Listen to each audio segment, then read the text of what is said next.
Hello सभी को नमस्ते, जय हिंद, जय भारत। आई होप सारे अच्छे होंगे। आज की वीडियो अगर अच्छी लगे तो शेयर जरूर करना और कमेंट जरूर करना, क्योंकि आज हम समाज की खोखली जड़ों की पोल खोल रहे हैं। आजकल ये ट्रेंडिंग में भी है और वीडियो बना रहे थे तो मैंने सोचा मैं क्यों ना बोलूं। जब समाज की बात आती है तो सामाजिक आदमी को बोलना चाहिए।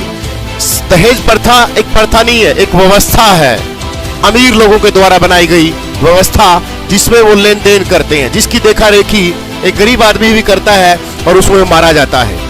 2016 की बात करते हैं, या मैं पुराने आंकड़े की बात करता हूं जीएस टीचर होने के नाते, 7446 लड़कियां मारी गई जाती हैं दहेज प्रथा की वजह से।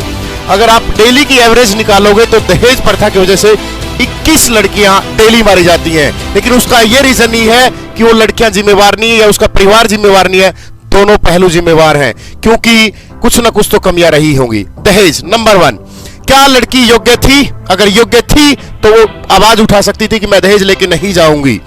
दूसरी बात, क्या लड़की के घर वाले मना नहीं कर सकते थे हम इससे शादी नहीं करेंगे?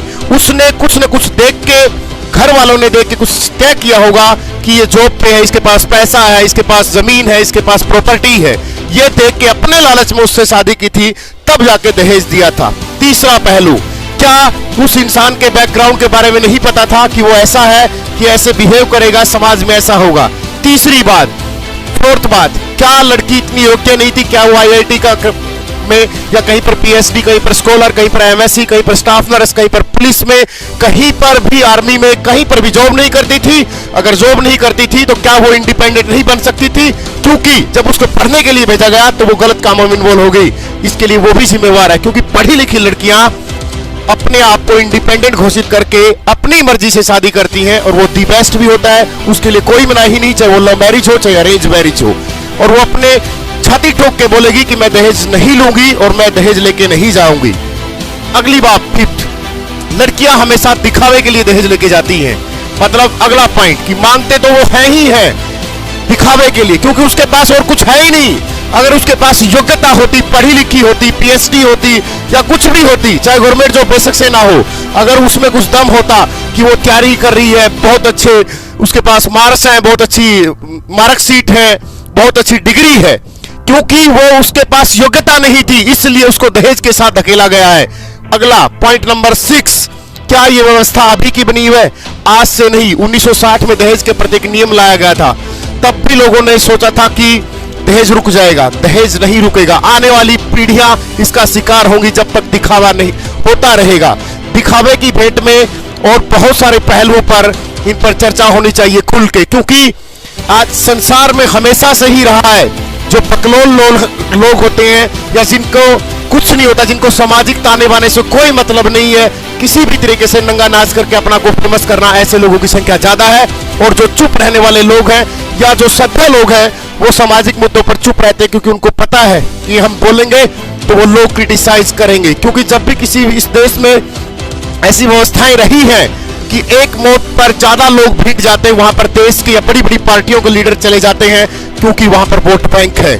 और एक देश का शहीद फौजी, उसके घर कोई भी नहीं आता, क्योंकि वहां पर कोई वोट बैंक नहीं है। तो ऐसी व्यवस्था को सुधारने के लिए जो लोग चुप रहते हैं उनको आगे आना होगा, उनको व्यवस्थाओं को देखना होगा कि कैसी व्यवस्थाएं हैं। क्या ये लोग चोर नहीं है जो मौत में भी अपने आंकड़े देखते हैं कि यहाँ पर वोट 100 है, यहाँ पर 1 लाख वोट हैं? तो ऐसी व्यवस्थाओं के, उन्हीं व्यवस्थाओं में एक व्यवस्था है दहेज प्रथा।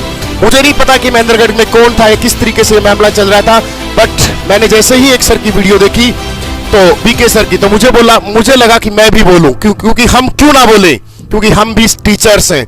और मैं हमेशा से रहा है, जैसा भी मैं पढ़ाता हूं, जैसा भी मेरा कंटेंट है, बट मैं एक बात हमेशा बोलता हूं कि आप, क्योंकि बच्चे बोलेंगे कि आप, कुछ बहुत होते हैं नेगेटिव लोग भी जो किस तरीके से क्रिटिसाइज करते हैं टीचर को, बट हमेशा मैंने मेरे बच्चों को एक ही बात बोली है कि दहेज लेके शादी नहीं करनी है, क्योंकि ऐसे लोग, आप बिकाऊ थोड़े हो।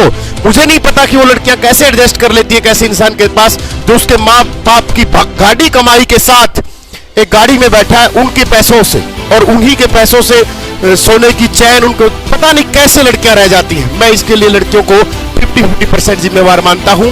मैं किसी भी एक पहलू को लेकर नहीं चलता, जितने भी पहलू हैं मैंने डिस्कस किए हैं। कुछ ज्यादा फ्लो में बोल गया हो तो सॉरी, बट सामाजिक ये सच्चाई है कि व्यवस्था बनाई गई है अमीर लोगों के द्वारा। 15 साल तक कर्जे में डूबा रहता है माता पिता कि दहेज लेके वो चली जाती है। अगर लड़की पढ़ी लिखी हो, योग्य बन जाए तो मजाल है कि उसको दहेज मांग ले। कैसे उसकी हिम्मत होगी किसी लड़की को कूड़े का करकट या किसी तरीके से कोई वर्ड यूज कर ले, या कैसे कोई किसी लड़की को बोल सकता है? क्योंकि लैंगिकता के आधार पर मानव जाति दो है, तो दोनों सम्मान है। फिर ये अंतर क्यों कि वो पैसे लेके आएगी, तू पैसे लेगा?